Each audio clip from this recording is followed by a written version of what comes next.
Imagine a building that contained every book ever written, every idea, every discovery, every poem. Not a metaphor, someone actually tried to build it.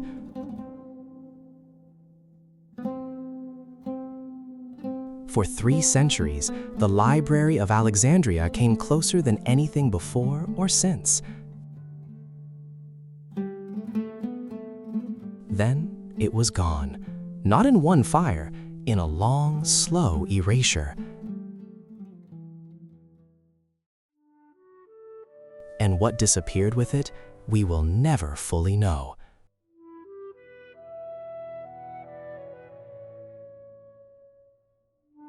In 331 BC, Alexander the Great stood on the coast of Egypt and chose a site for a new city. He chose it in an afternoon. He never saw it finished. He was dead before the first building was complete. The site was perfect. Mediterranean winds kept it cool. 2 natural harbors faced the sea.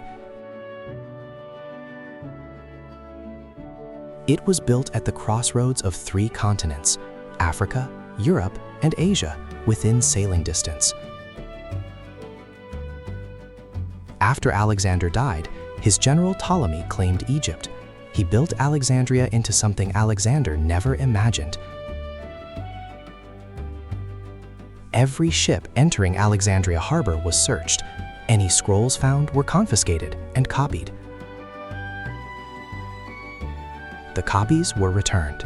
The originals went to the library. Alexandria kept the best version of everything.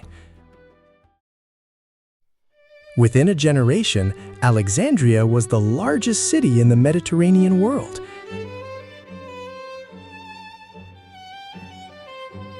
A million people of 40 nationalities lived within its walls.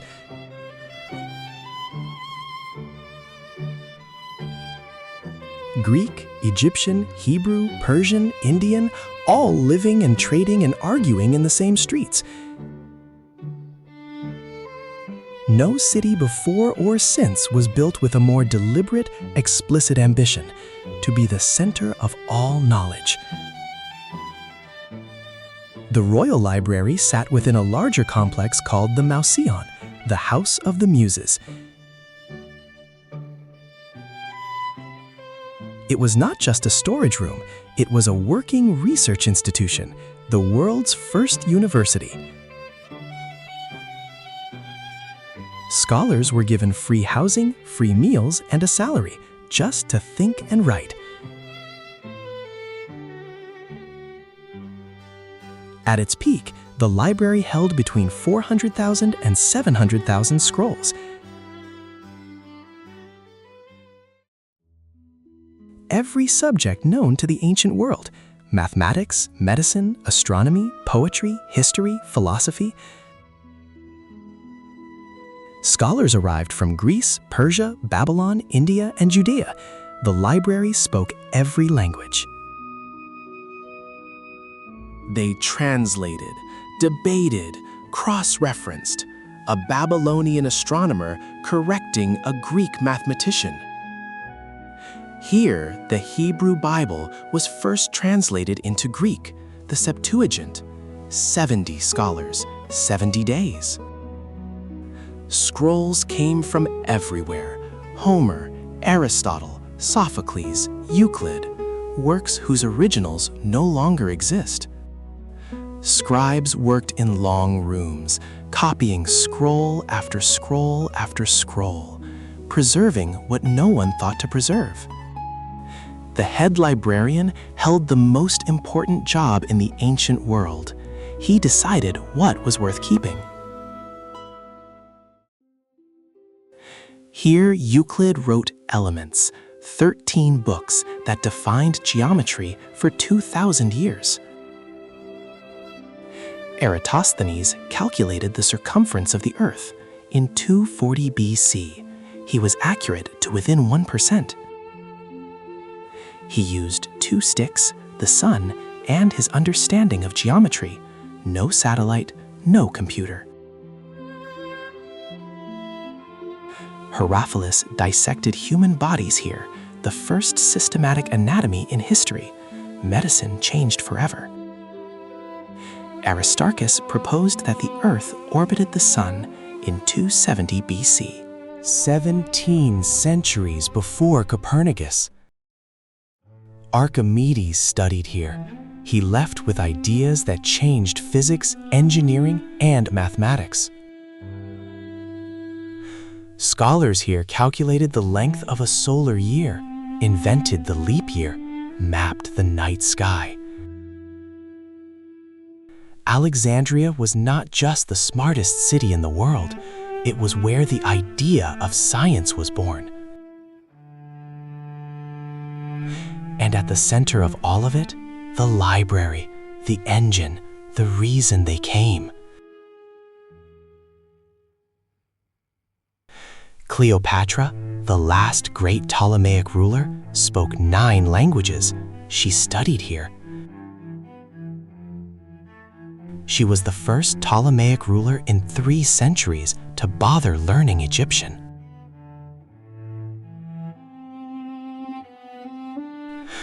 Off the coast, on the island of Pharos, a tower rose that would become one of the 7 wonders.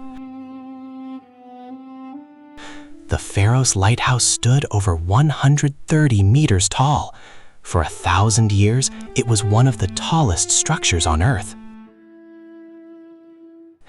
At its summit, a fire burned day and night, visible 50 kilometers out to sea.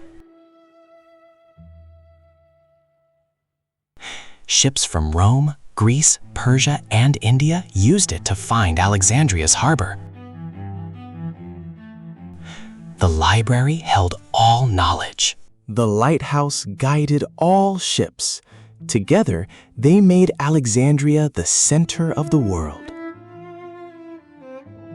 For 300 years, Alexandria was everything its founders imagined.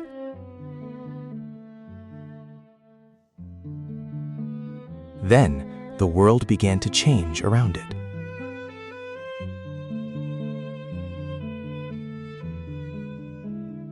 In 48 BC, Julius Caesar arrived in Alexandria and accidentally set fire to ships in the harbor. The fire spread to warehouses on the docks.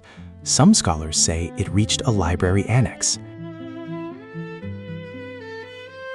How many scrolls were lost in Caesar's fire? No one knows. Ancient sources disagree violently. The main library may have survived, but the wound was real, and it was only the first. Over the next 6 centuries, the library declined not in one catastrophe, but in 1,000 small ones. Funding cut, scholars leave, scrolls not replaced. Neglect is as destructive as fire. In 270 AD, a Roman emperor attacked Alexandria. The Bruchion, the royal quarter, was destroyed. In 391 AD, the daughter library at the Serapeum was destroyed in religious riots. Hypatia, mathematician, astronomer, philosopher, was murdered by a mob in 415 AD.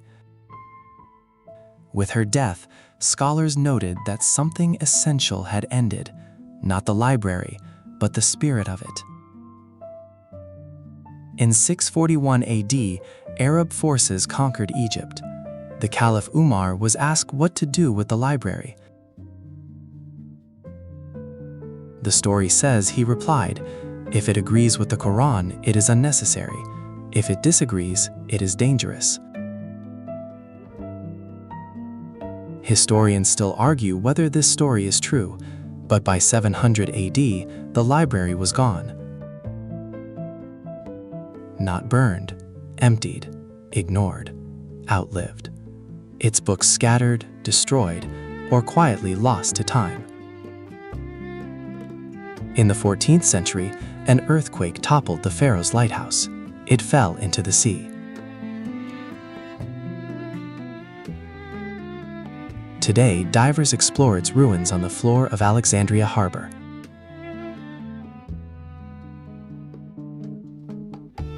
We know the library existed. We know it was extraordinary. We cannot know what it contained. Some of what was there we can guess, because later writers quoted from works that no longer exist. Euclid's Elements survived. Archimedes' theorem survived. Homer survived because someone copied them. Everything that did survive survived because of Alexandria, because of the copies made in those long rooms. The library did not fail its mission. It succeeded, partially, imperfectly, magnificently. What was lost in Alexandria was not just books, it was centuries of thinking we will never get to think.